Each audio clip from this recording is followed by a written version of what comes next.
begin with Mari Kambarainen and Suvi Lettinen. Mari and Suvi, the digital space is yours. Good morning, everyone. Good morning. This is Mari. She's my co-presenter this morning. Mari's one of our graduates from 2015 and currently works as a multimedia artist, performance artist, and is basically working on what I would call at the moment artistic research projects, as well as other whatever practice or project happens to come her way at the moment. I am a producer and curator here at the Arts Academy in Turku. My background is mostly in visual arts, so we're both talking today to you from the visual arts perspective. But before we go any further, I would really like to ask you all to mute your microphones because it makes it all easier and more straightforward to us. So please mute your microphones. Thank you. We're not trying to prevent you from speaking, but if you have any questions or comments, which we will have time to address, you can send them via chat and David will have a look at them, and then we'll keep about 10 to 15 minutes in the beginning to respond to whatever questions we have time to respond to. Okay, so that's the short introduction. We are going to talk to you this morning about historical perspectives to media and art practices, which is a very wide topic, and we had to obviously kind of define it and narrow it down a bit so that it all makes sense to all of us.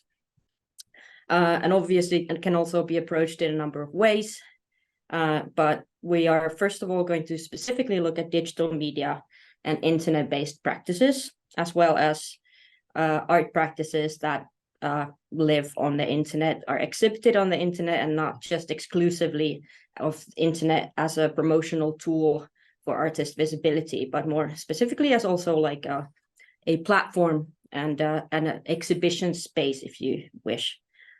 There's also more historical connection that we can derive from the project that Mari is currently working on, which is a research-based project. As I said, she's currently working on something I could call like an artistic research project into a 19th century Finnish poet called Isa Asp.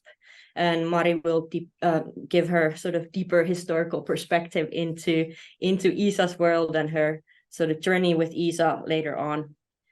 But first, I'm going to talk, and then Mari's going to talk for a bit, and then we'll have a conversation. So that's basically going to be the structure of this morning's work. And just to go back, if you want to hear more about us, there's a pretty good profiles of what we've done before on the website. So you can look us up there if you want to hear more about what we've done before. Okay, so I've done some research, and I have kind of have a bit of a background in well, my background, as you might want to know, is a bit it's basically on sort of academic approaches to media studies as well as exhibition practices. So I've done some research on sort of combining the both. So first, I'm going to talk a bit about a kind of like a general history of digital media and the arts and the sort of internet, its various developments in the past, however many decades it's been around. It's actually quite a short time, but it does seem one of the natures that happens with the digital media age is that time seems to speed up a bit, and so we kind of forget these aspects of historicity, which are also important to remember when we're talking about something so futuristic as a digital media. Okay, so I'm going to talk a little bit about also about how the architecture of so-called digital spaces can inform and shape the kinds of practices that artists on them can take and use. That's going to be one of our themes. So the whole business of the internet is not a very old phenomenon. It's not been around very long. It sort of had its starts with early projects by the US military and as well as some academic institutions who were looking for ways to kind of have these internal networks of communication. So this is the very early stages of this kind of networked digital communication. It comes from those kinds of institutional spaces. But then, well, basically during the 90s, with the sort of with the wider availability of personal computers and the sort of processing power that they had, as well as modems, etc., becoming a kind of fixture in people's homes, obviously it allowed more and more people to connect to these internet spaces. During this time, it was still kind of it wasn't accessible to the wide public. It was still quite limited to people who had access to computers, which were quite expensive, or people who wanted to create content online had to have a kind of technical expertise that wasn't available to everyone at the time. So it was still quite limited. But at the same time, there was this kind of utopian idea of these radical possibilities of the internet and what it could do to democratize the sort of like the idea was to democratize the sort of possibility for sharing content and being able to use or harness the power of technology to share content across the globe in a way that was never before possible. And there was a radical possibility that people started to recognize. And it was quite an amazing time, to be honest, the 90s for the internet, and quite utopian, to be honest, when we look at what it has become today. I mean, of course, opinions vary whether we live in a utopian digital age at the moment, but still, if we look at some of the writings around this, it was quite different than what it is perhaps today. Okay, so the idea of content production, like I said, during this time, the very early internet and also artistic practices during the very early internet were very much based on sort of websites that people could make themselves, or web-based art, which basically was quite different, and it required coding knowledge. It required people to have an understanding of the languages, like these coding languages that HTML, or even more complicated ones, but basically HTML was like one of the ones that was used, and that sort of limited the possibilities for people to share content, because they obviously had to learn those things before they could create a website. I have some examples of early sort of internet sites that I kind of want to share with you. First of all, this is a site from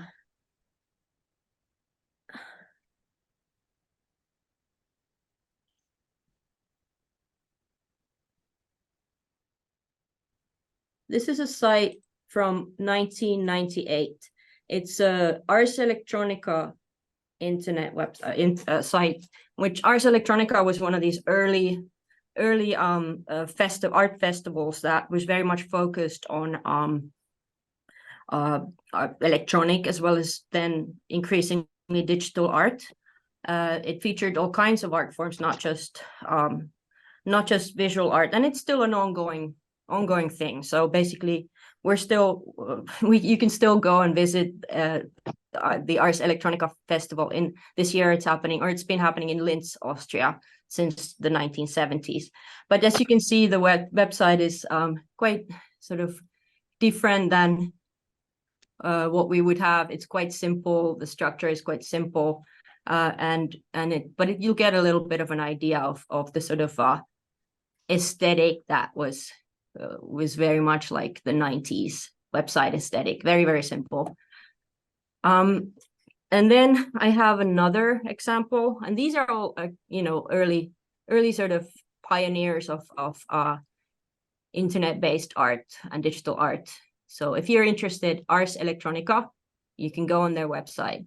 It's not everybody's favorite sort of digital and electronic art. It's quite nerdy, if you want to say so, and very much focused on technology.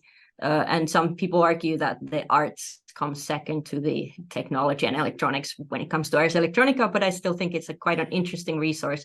And on their website, the Ars Electronica website, you can find this archive of all of their previous, as long as they've done websites for the different festivals, you can find all of the archived websites from their website, the Ars Electronica main site. So yeah, this is one of the examples from there.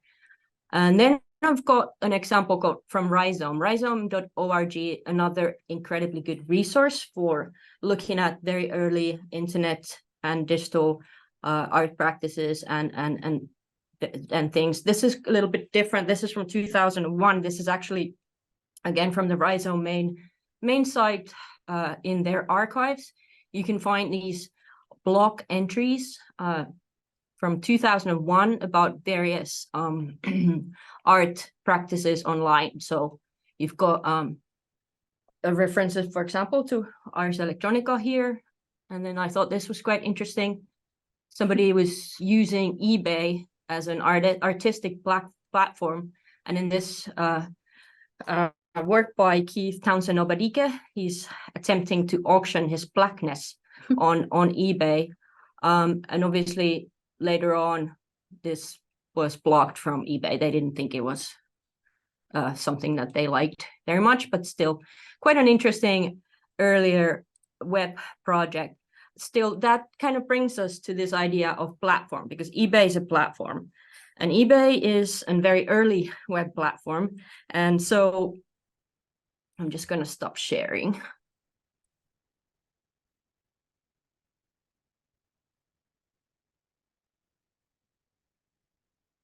How do I stop sharing? Eikö tuossa toi Yes. punainen? Oh, there you go. All right, great. Look, I still don't know how to use the internet after all this time. This just Zoom platform. So yes, so basically eBay is an early platform, which we're going to now sort of get to this point of something called the Web 2.0 revolution, which in a way could realize this utopian idea that everybody can share something, because it makes it so much easier when you have a platform. So that doesn't require you to have any sort of prior knowledge for coding. For example, Facebook, which started in 2004, YouTube 2005, Instagram 2010. Those are very like often used by artists, and again they made this content sharing so much easier, and it created kind of an explosion in content sharing. And again, now most content, instead of shared by personal websites, of course many artists still have those, is shared on these platforms, which again unfortunately are owned by giant corporations. And so there is this question of who controls the content and what is happening to the content. But again, this is kind of a question for the ages, and we're probably not going to go too far into that right now, but still it is a very different way of sharing content. And I think I have said quite a bit already, and if you have questions about this kind of historical, more specific questions about these kind of historical things, as well as if you want to look at these resources yourself, these archival resources, there's a lot out there. So please do that. And again, send us questions and we'll be happy to answer those. And now I would like to hand it over to Mari, who's gonna start talking a little bit about her current project, which I think links up to Mari's way as an artist of using these platforms. And yeah, please. Okay, thank you, ahead. Suvi. Okay. I'm multimedia artist. I'm not media artist, but I use simple medias. So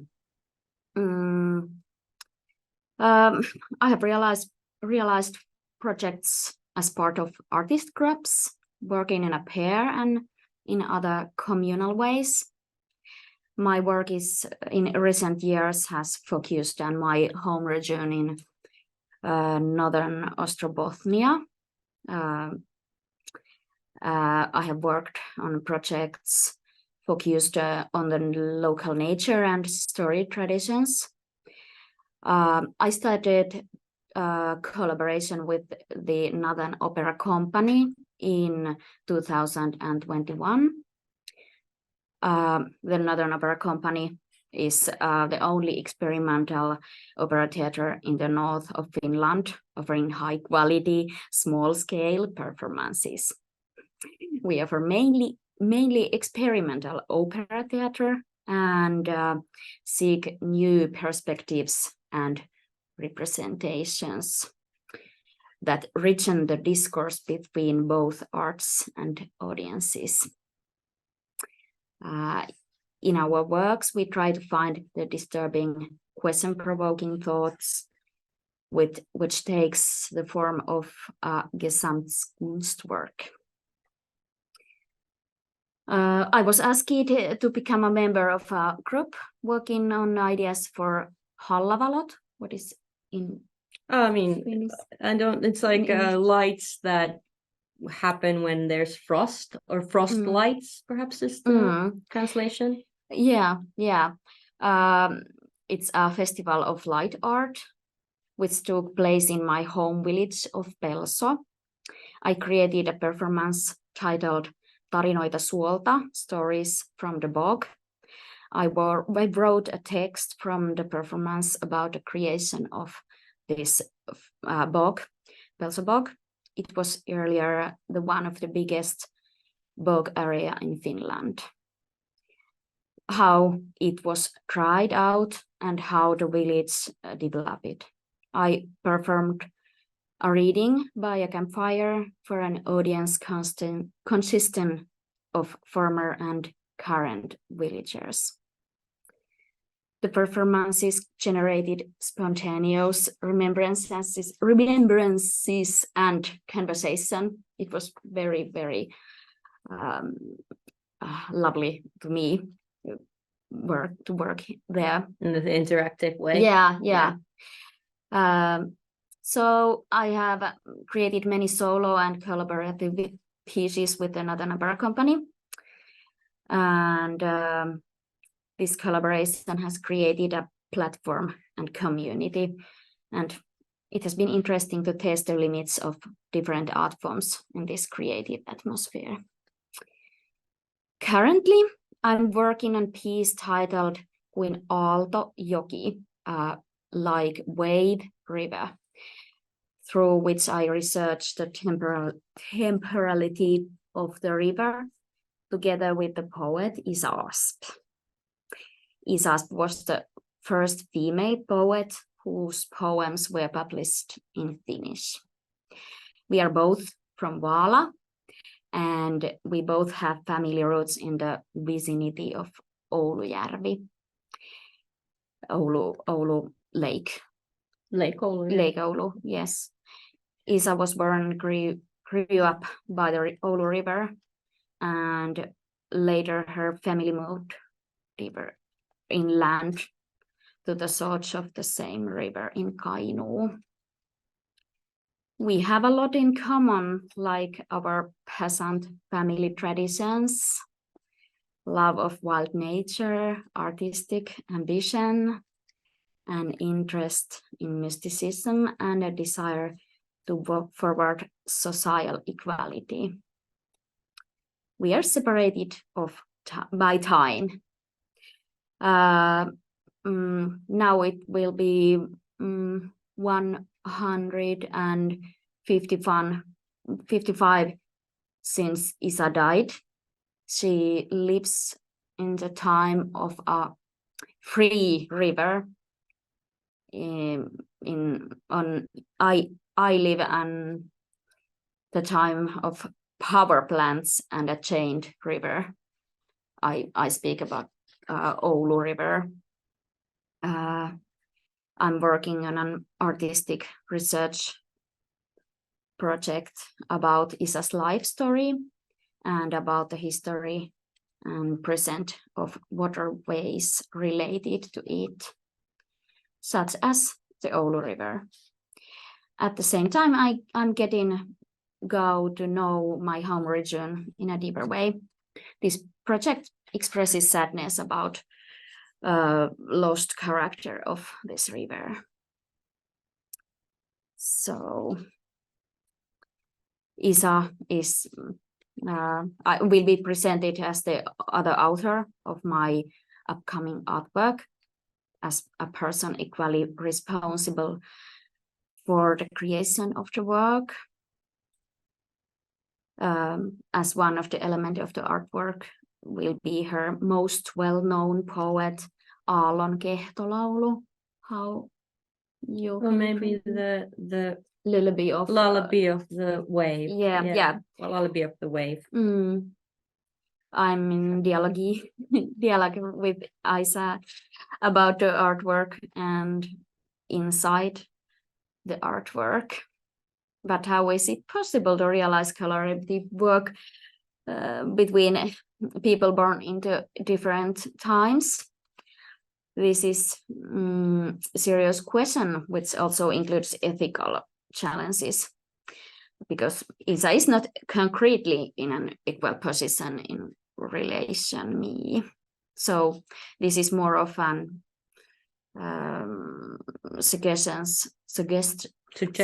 suggestion of an attitude which would help both me and the people experiencing the work to get into the work.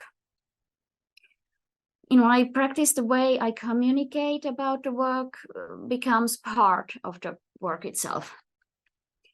In art, I think everything is possible.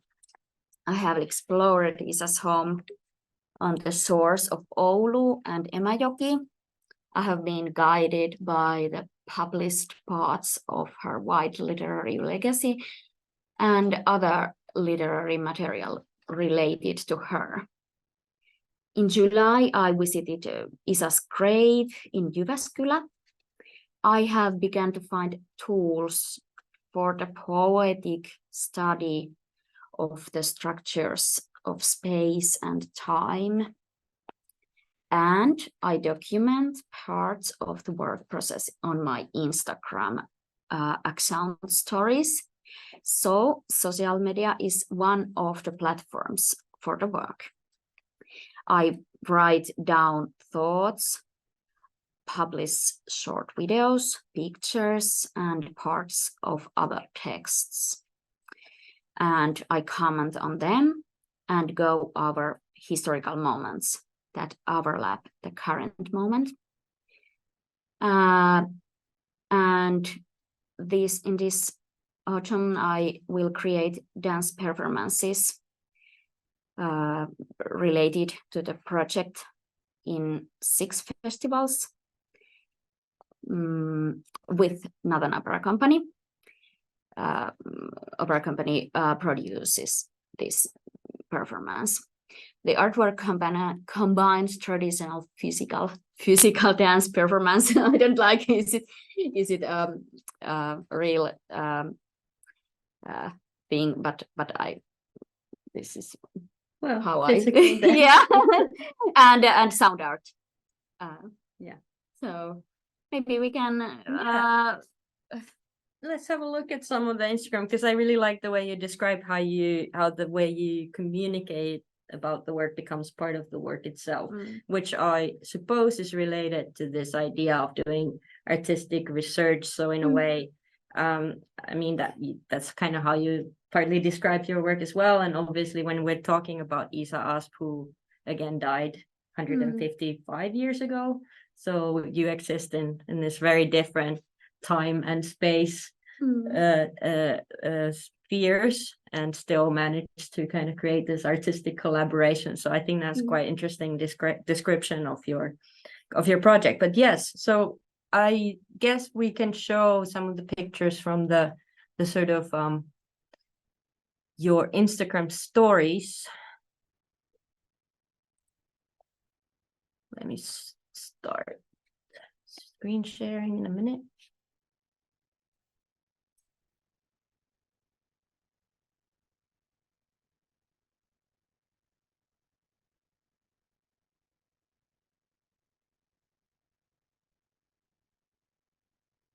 Okay, so this is Isa Asp.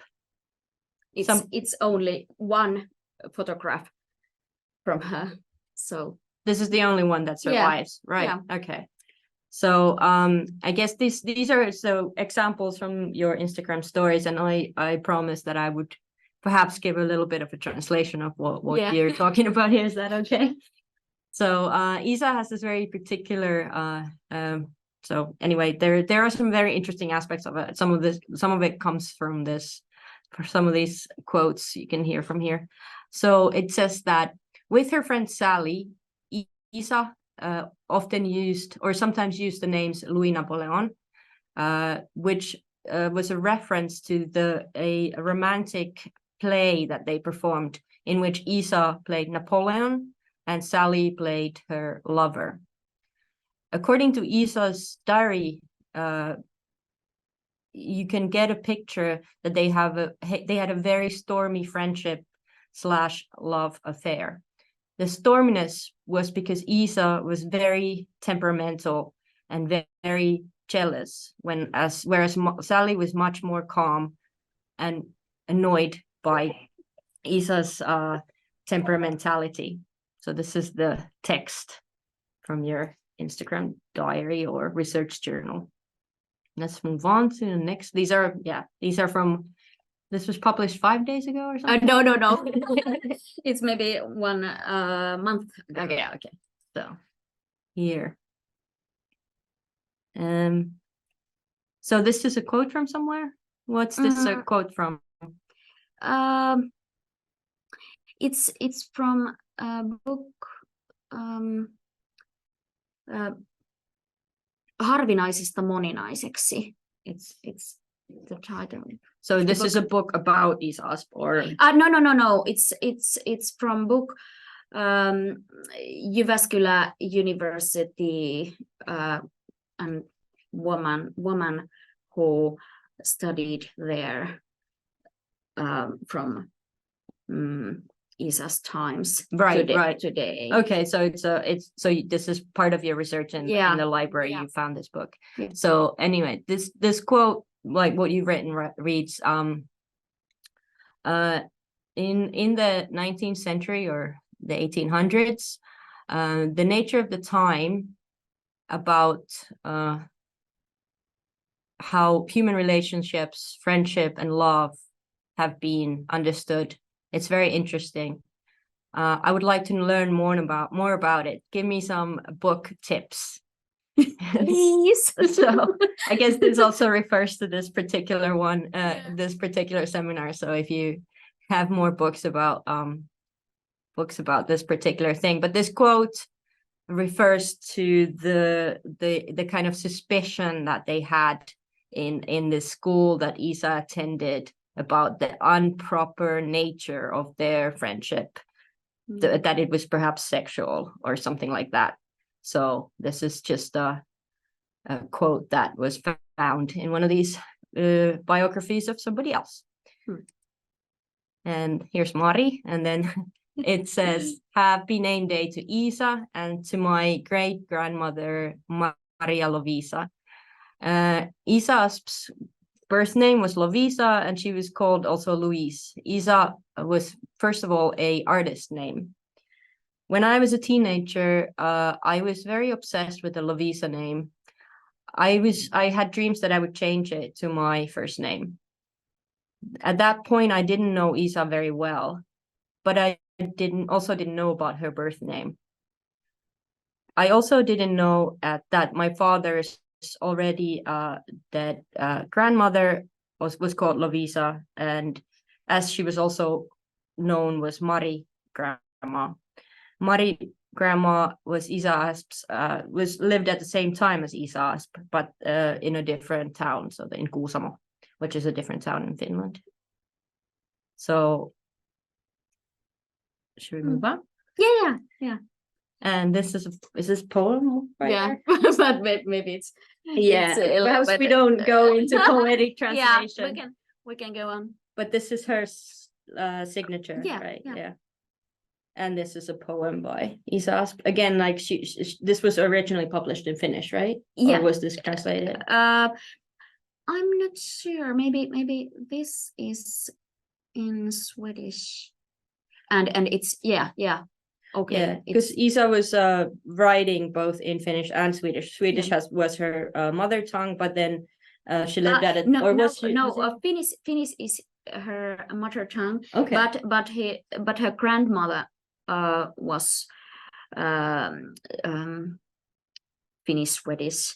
So she spoke both. Yeah. But at the time in Finland, Swedish was the official language of literature. So there was not a lot of poetry being written in Finnish. So this is why she's kind of a pioneer, not just as a female writer, but also a writer in Finnish, and potentially a queer writer. Yeah, which is kind of part of your study. Yeah. And so here we come to Isa and the river. And this picture, where's this picture from? It's from Jyväskylä. It's nearby the grave, old grave of Jyväskylä. And I like it so much, the character of this little river. And I thought that I'm happy that Isa sleeps nearby it, right? Because Isa water and rivers and koski. So we're missing a word here. So like the falling water. Falling water was very, very important. So here I'm just gonna read this. The flowing water, especially small streams and rivers in their natural states, have always fascinated me. And for the last couple of years, this theme has become a part of many of my work processes. Water transports things and thoughts.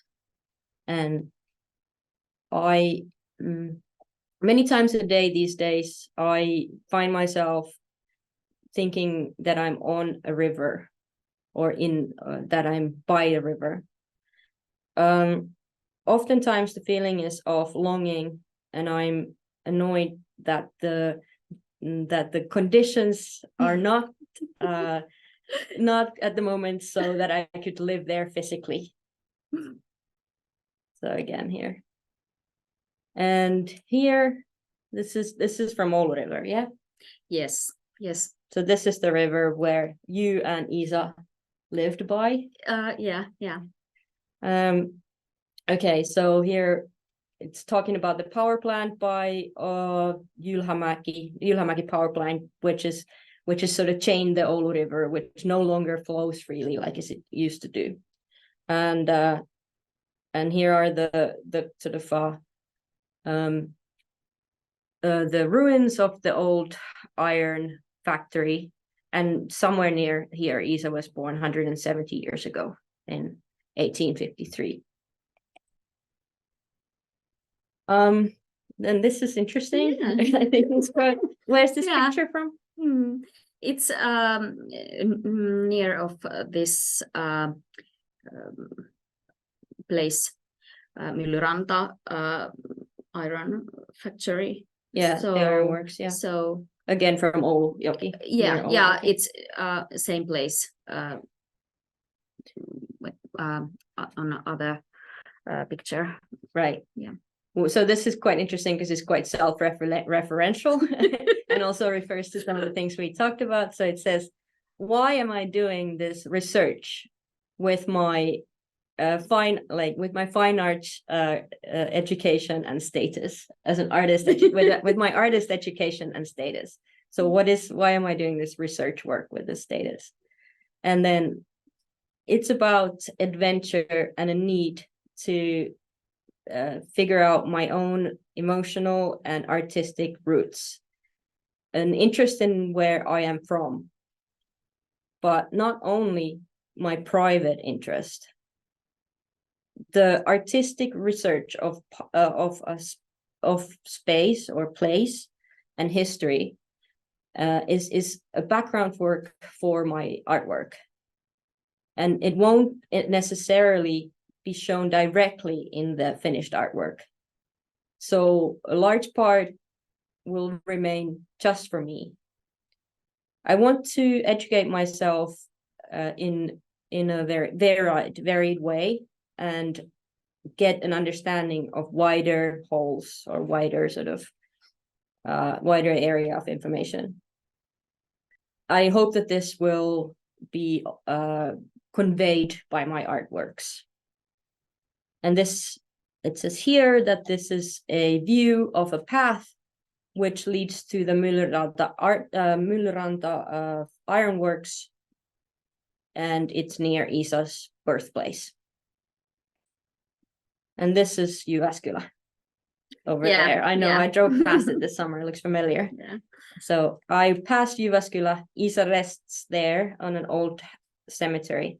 Later in the summer, I will visit Jyväskylä in the seminar hill and we'll look at her grave. I will tell Isa how Oulujoki and Kainuu are doing.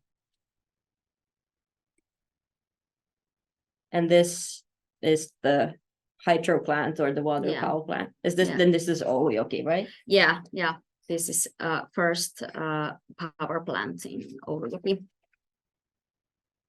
Okay.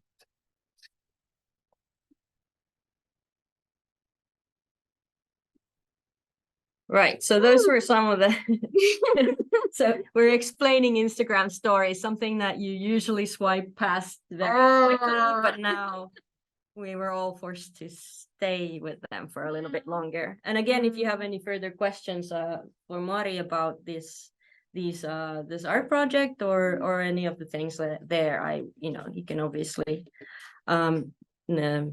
ask via chat. Right. Okay, so beyond this current project, what is your historical? Do you want to talk a little bit about your historical engagement here with the with social media as a platform? Yeah,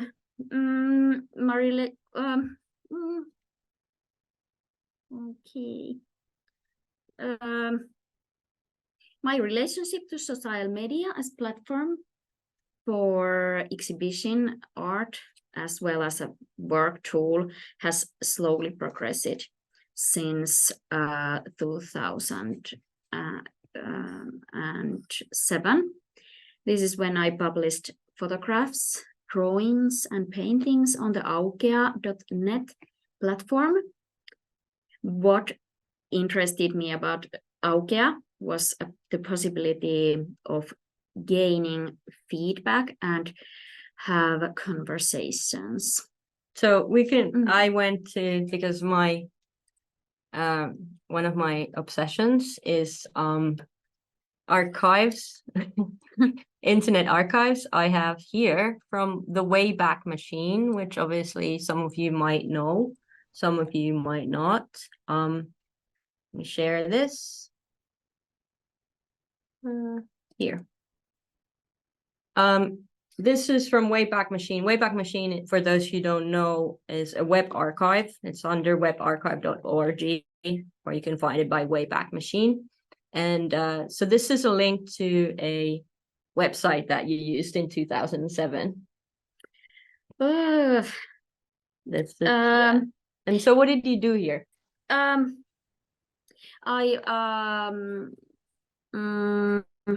used it like a gallery. I sent there group of many photographs or drawings and was it for feedback or like it was interesting to get feedback. Aukea was very intensive platform used by many kind of young artists, amateurs, self-taught and students, maybe some professionally focused artists also. So you could share many pictures at once. So I like it that there was an active commenting culture, and schools and clubs were formed there. Of course, in a few years, I got tired of the same conversation repeating themselves. And I was about to start my studies here in Turku University of Applied Sciences, so I didn't have a time to To fully engage in all the web conversations. Yeah, because Yeah. we found this interesting. This is from 2007, this particular page. I mean, it talks about here about alkea.net as a okay, so again, this is like a prior to this social media network, a kind of a web-based like news, a web-based blog type of site where artists could share things. Here's like a section for photography, for other visual arts, and for literature. And it says, I'll just read this because it's quite funny. It says, alkea.net is a free creative gallery for creative people and hobbyists who want to bring their works and to get feedback, new ideas, and experiences. The works will be spread to their different areas where you can find your own interests. In the left column, you can see the different areas and the newest artworks, which obviously we can't link to these artworks because they're no longer live on the internet. We just have the sort of the basic architecture of the site that we can go back to and dig up. And so and then it talks about how easy it is these days to create digital content, which is quite funny because we're talking about 2007, and here's some comments from 2005, which again maybe linked to the current conversation, because there's been a very lively conversation about sort of alatyylinen, or like low and nasty comments on the site, and there's a little advisory not to be that way. Also, they interestingly refer here that they no longer take on works anonymously. So they, in 2000, and I think this is 6 changed so that they're no longer anonymous here. And so everybody has to register. But anyway, so here's another little jump to the past. Anyway, thanks for telling me about this. I learned about it. By the way, I know a few active artists today whom I met for the first time in Alkea. Yeah. It's very funny. Yeah. And so if you wanna learn more about alkea.net, we can also answer questions about that, or other similar sort of message boards, I guess they're called. And they were obviously a very popular format back in the day. So then and then you just sort of started using social media like Facebook and other things, or what happened next? yeah, that was a next stop. I also published work pictures on Facebook for a few years.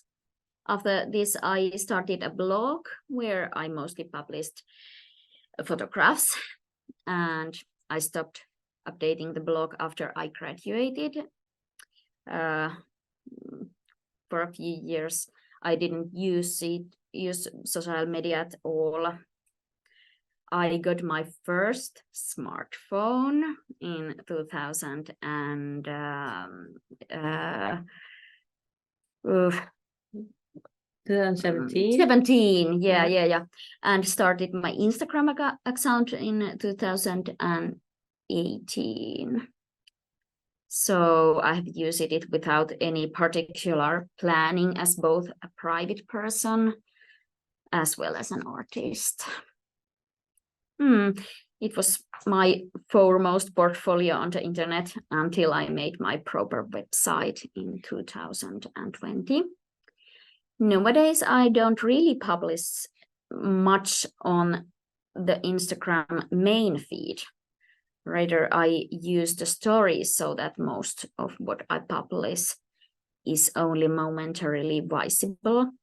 some of the material related to my artistic process remains accessible through the highlights function, creating their own archive. So I'm not very actively following the Instagram use of other visual artists, even if I do think of Instagram as a possible platform for networking. In terms of content, I am mostly interested in the way some researchers, yeah, writers and poets use social media, and this have influenced my own use. I especially enjoy the account of Patti Smith, the poet Elsa Pölli, and the sociologist Hanna Tyvelä and Erika Åberg from here, Turku. In my view, social media can be used professionally in many ways. Everyone will find their own. The most important professional criteria, in my opinion, is societal responsibility and a careful consideration of one's own choices. There are always political consequences to how one speaks of art. Okay, so we're gonna go to your questions soon. I'm looking at the time. We have a few minutes still, so I have some questions for you. At first, I wanted to know like about the reason, perhaps like why do you use these stories, and why? How does that? Is there something about their like temporality and the way they are like in a way existing only for a short amount of time, like that makes them more interesting to you, or is there another reason that you use them? Also, I'm interested in if you still get feedback from them in the same way. There is many differences between Aukea and Instagram. Aukea was the message board that the 2007 message board, and it was made to be used on a computer, and Instagram works primarily on a smartphone. So the starting point is of course quite different, and communication is more spontaneous, and I like this. I like a possibility to make a simple collage of text and image and sound in stories. Earlier, I was dreamed about tools, something like that. Maybe 2010, I was like, oh, I want to do something. And Instagram was created 2010, but I was very what again I say? Not online, not terminally online yet.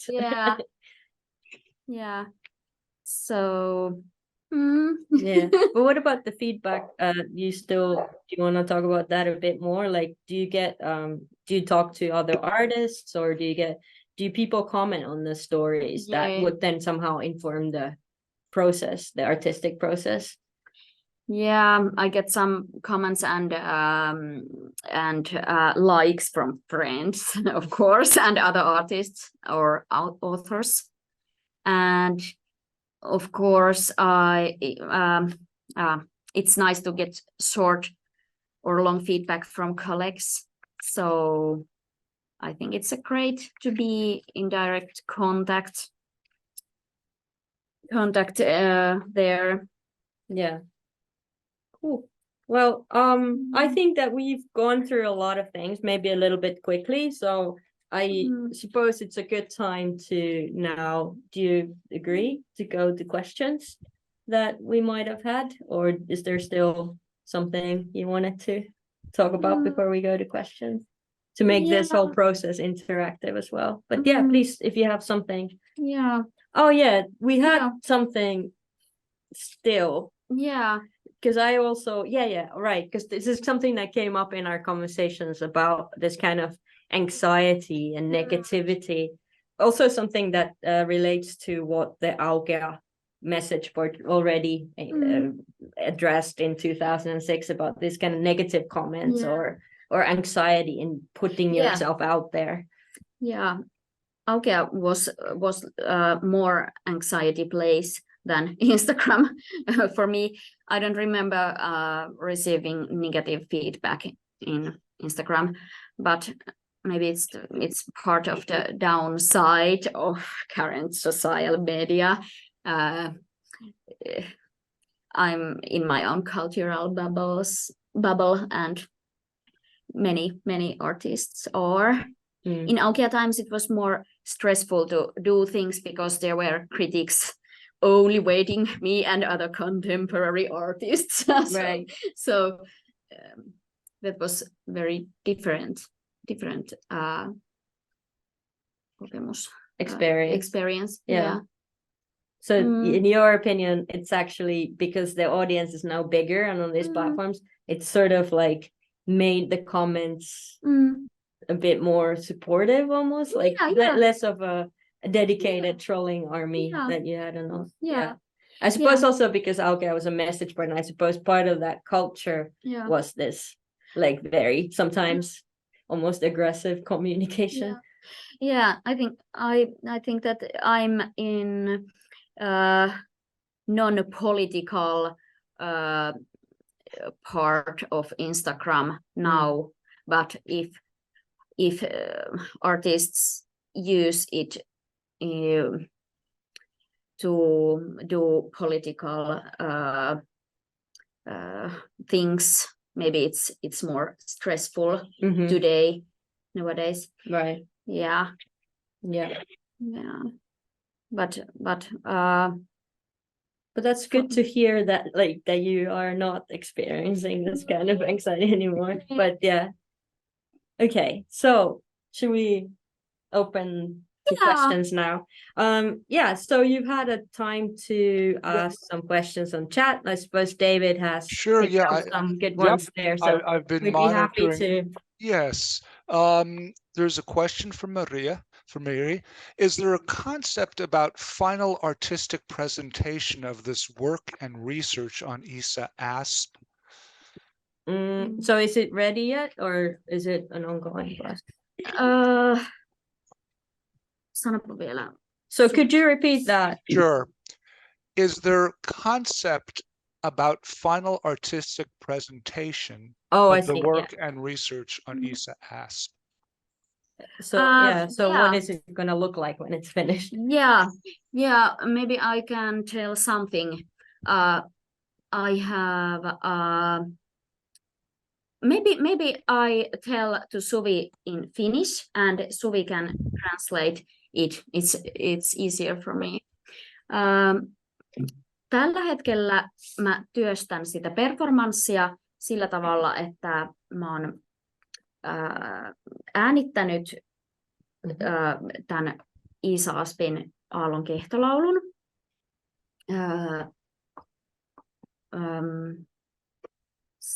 Se on eräänlainen niin kuin ehkä loitsumainen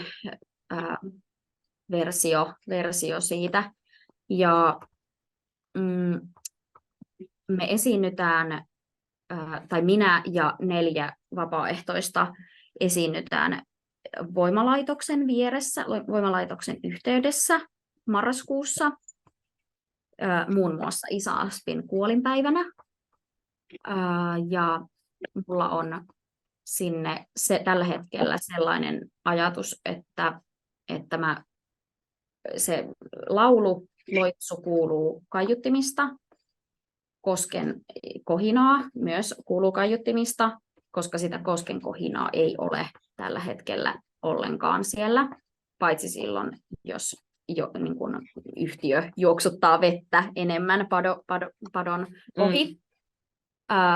Ja tämä on niin kuin ikään kuin isän toive, että hän saa kuulla Kosken kohinaa.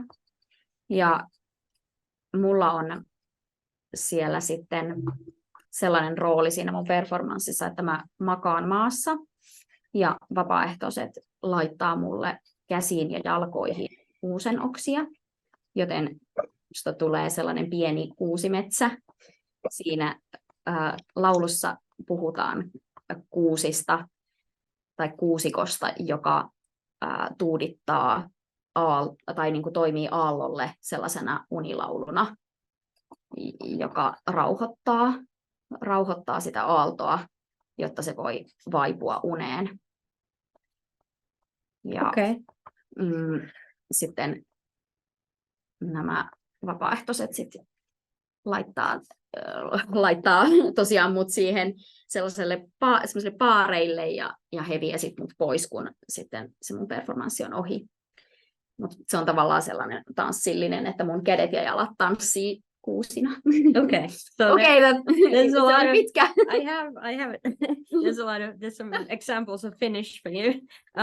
Okay, so the performance there will be a performance in November by Oulujoki, I presume. Yeah. The power plant on Oulujoki.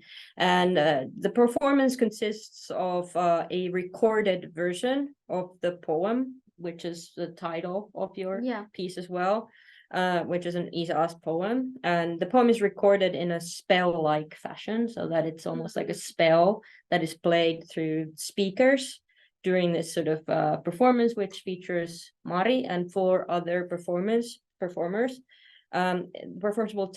will take place, for example, in November on the day of Isa's death, and during the performance, again, this recording will be played, and it will sort of coincide with the sound of the river, but at the same time, whether flowing water will be audible. It's very strong, very strong sound of flowing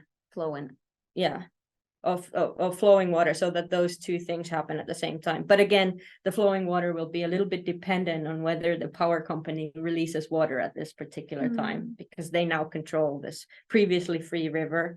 And then part of the performance is Mari laying on the ground, and she's being covered by pine, not pine, this other tree with, but anyway, so that the sort of these pine he laittaa branches mun käsiin ja jalkoihin kiinni. Yeah, so say branches of pine trees will be attached to her hands and feet, and then she'll be covered in them and then carried away. So it'll be this sort of nature, a performance in nature by the river. Yeah. Okay. Hope that explained it. So we still have time for a couple more questions. Yeah, there are a couple more questions. As a young artist, what are your main financial supports to produce your art research? Today, I'm working with another opera company, so they are paying your fee. Yeah, little fee. So this is main your main source of so as part of the Northern Opera Company, which is funded in their own way. So I don't have grants or something like that today. Just a quick response. Martina, thank you. She said for your response about her question about the artistic presentation of the work. She said, sounds really nice. Thank you for your answer. Thank you. Yeah. And here's a bit long one, but we'll try to make the answer a little bit short because there's been some nice questions coming in. I'll speak slowly. Do you use a social profile for both your personal life and your professional life? I'm asking because I do this. Being 50 and not quite social media literate, I wanted to divide this, and I'm not sure if it's a good idea for many reasons. The question is more of a curiosity than a sort of academic question. Yeah, I think I'm thinking the same question all the time, because I want to use the same profile. I want to be. I want to do things transparently, and of course I use